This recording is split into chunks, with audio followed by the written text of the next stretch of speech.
Hi, my name's Beth. I'm on a painting journey to try and become a better artist and also tell stories about people that are lost and stolen. Okay, so there's something you need to know about this episode.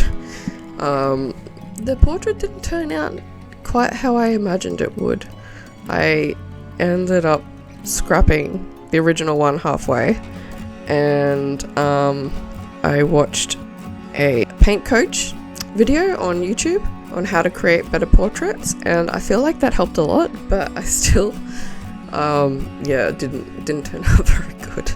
Alright, so I hope that you enjoy this episode.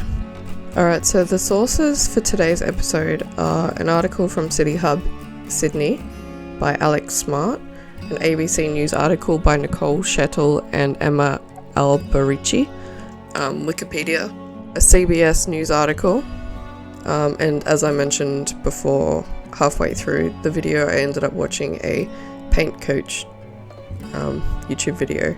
Alright, so let's get into it. On the 10th of December 1988, Scott Johnson's naked body was found at the bottom of the cliffs at Bluefish Point. Scott's clothes were found neatly folded at the top of the cliff, nearly 10 metres from the edge where he had fallen 50 metres to the rocks below. Early on, police had determined that Scott Johnson had taken his own life due to there being no evidence of a struggle and no suspicious circumstances. An inquest was held 3 months later at Glebe Coroner's Court on March 16, 1989, finding that since Scott's clothes were found neatly folded and there were no obvious signs of a struggle, it suggested that Scott had taken his own life. Dr. Johan de Flue, who performed Scott's autopsy, said that Scott's body was way too disfigured to say whether he had defense wounds, and there was nothing to suggest that the matter of death was suicide, an accident, or a homicide. Scott's partner, Michael Noon, allegedly backed the conclusion of suicide, telling that Scott had called him from America in June of 1988, apologising for having an affair with a stranger.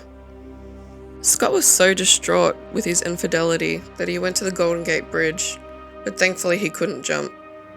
Michael Noon said he was convinced that he had either contracted AIDS or exposed himself to a virus, and he was deeply remorseful and decided to do away with himself by jumping off the Golden Gate Bridge. Noon also said, but when he got there, he found that his muscles froze over. He was effectively incapable of carrying out his intent. Michael Noon also said, Scott was a person who set himself an extremely high standard, and when he himself fell short of those very high standards, he went into a downward spiral of self-blame. Depression is the only way I can think of describing it. He turned in on himself. Let's start at the beginning. Scott was born Scott Russell Johnson on the 27th of November 1961 in Los Angeles County, California, in the United States. Scott and his brother Steve were very close growing up. In 1983, Scott moved to England to study mathematics at the University of Cambridge. In January 1984, whilst at Cambridge, Scott met and fell in love with Michael Noon, a musicologist from Australia. What is a musicologist? Well, I had to look it up. So a brief description is someone that studies music from all cultures, sociology, and music history. Scott even worked for NASA's Jet Propulsion Laboratory, mapping the surface of Venus before moving to Australia in May 1986. In 1986, Scott left his doctoral program at the University of California in Berkeley and moved to Canberra on a student visa to complete his PhD at the Australian National University and to be with Michael. Scott's advisor, Ross Street, said Scott was the kind of student to finish a 20-question exam and correct the professor's errors along the way. In 1993, Scott was posthumously awarded his PhD. Scott and his brother Steve enjoyed going on runs together in their neighbourhood. Scott was a long-distance runner. He liked to climb. He loved dogs, The Lord of the Rings, and Beethoven. Scott and Steve had a horrible childhood, surviving on welfare, but they both managed to find their way to college. The night Steve learned his brother was gay, they were walking in the meatpacking district on a warm summer's night, getting a soda. Scott was trying to talk about a new relationship in his life, but he was murmuring and stumbling on his words. Steve asked him if he had gotten a girl pregnant or something, and Scott responded, "My partner isn't a girl." A few months earlier, he had fallen in love with Michael Noon, He was comfortably out as gay and would open up a gay community to Scott. Michael Noon described Scott saying, "He was not just my lover, boyfriend, my partner. He was also my best friend." On 31st of August 1985, Steve Johnson married his best friend and high school sweetheart in California. Scott was his best man at his brother's wedding. And here's some things that were going on in Sydney in 1987. In 1987, the police charged 4 men in relation to 9 violent offences in which a youth gang assaulted and robbed gay men at North Head in Sydney. On February 4, 1986, Richard Milton, a 21-year-old man, is arrested and charged with stabbing a 45-year-old man, Ryan Thompson, after the pair had consensual relations. Richard only served 3 years for his crime and was released after the death of Scott Johnson. On the 10th of December, Scott's body is found. Scott's brother Steve wasn't going for the suicide explanation. Steve came to Australia not long after he found out about Scott's death and went straight to the police to find answers. He ended up going home with more questions than he did answers. He wrote a 50-page memo including all the facts about Scott's background. He outlined some scenarios for what could have happened and suggested many ways the investigation could go. He then sent it off to lead investigator at the time, Detective Hardy. He began to research the case and ended up hiring an investigative journalist to investigate his brother's death, spending over $1 million Australian dollars looking into his brother's case. An inquest in 2005 found that 3 men had mysteriously fallen to their deaths in the 80s, which were later confirmed to be victims of gang hate crimes. This prompted Steve to lobby to get his brother's case reopened. In 1988, just 1 week after Scott's death, Ronald Curry, who was only 29, was found beaten to death in a toilet block in North Manly. In November 1989, 31-year-old John Russell was found at the base of the cliffs at Marks Park near Bondi. And just a few weeks later, another man was attacked in Bondi. Thankfully, he managed to escape his attackers, who he believed were the Bondi Boys. The gang threatened the unknown man, saying, "You're going over the side, you P-word that's derogatory for gay men."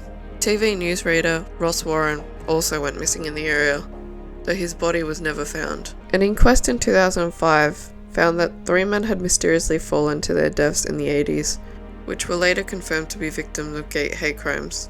Steve's relentlessness led to a second inquest into Scott's death, and in 2012, his matter of death was changed from suicide to an open verdict, meaning they find the circumstances around Scott's death to be suspicious without specifying the cause.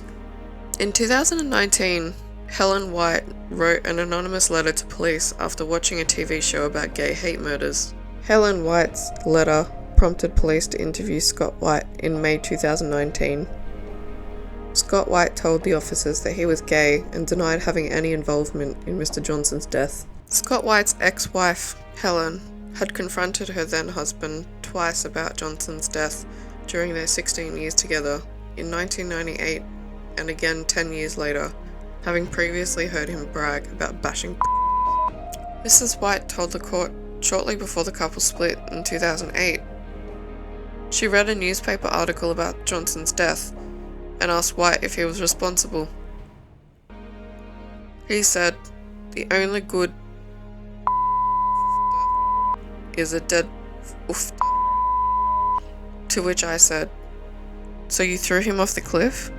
And he said, "It's not my fault the dumb C-word ran off the cliff," Miss White told the court. Scott White, a father of 6, wasn't arrested until May 2020. In March 2020, he was captured during a covert police operation, telling 2 witnesses, "I hit him, he hit me, he stumbled back. I went to grab him and he just stumbled back." He also told the witnesses that being gay was his biggest secret because "my brother hates gays, my family hates gays."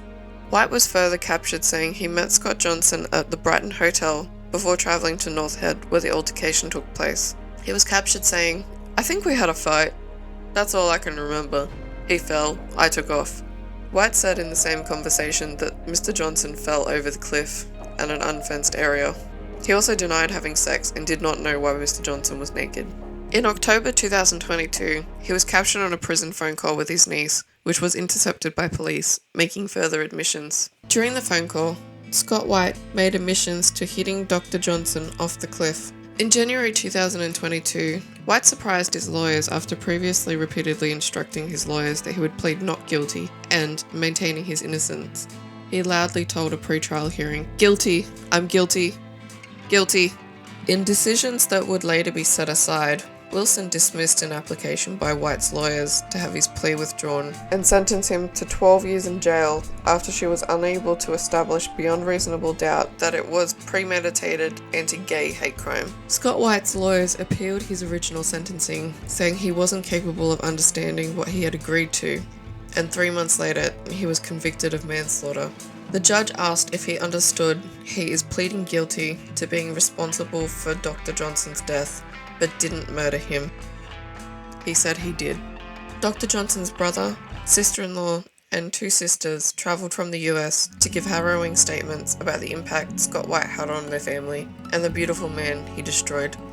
He is now serving 9 years in prison, becoming eligible for parole in May 2026. Scott White has alcohol-induced dementia. It is now estimated that as many as 80 gay men were murdered in Sydney in the late 1980s. Many pushed off cliffs.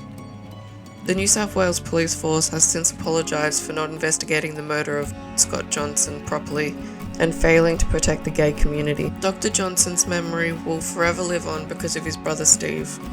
Steve Johnson never gave up on his brother. In 2001, Steve and his wife Rosemary funded the Scott Russell Johnson Achievement Award at Caltech in the Division of Physics, Mathematics and Astronomy. Steve Johnson still talks to his brother Scott when he goes on a run around the neighbourhood, just like they used to.